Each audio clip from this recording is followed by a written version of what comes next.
तुमने मुझे बनाया जलाने के लिए, पर एक आग मेरे अंदर सुलग रही है। महादेव की सौगंध, मैं लौटूंगा उन सबको जलाने जिनका हाथ है मुझे बनाने में। मैं रावण।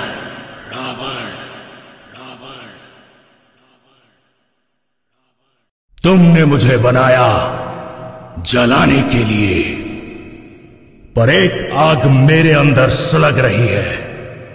महादेव की सौगंध, मैं लौटूंगा उन सबको जलाने जिनका हाथ है मुझे बनाने में। मैं रावण।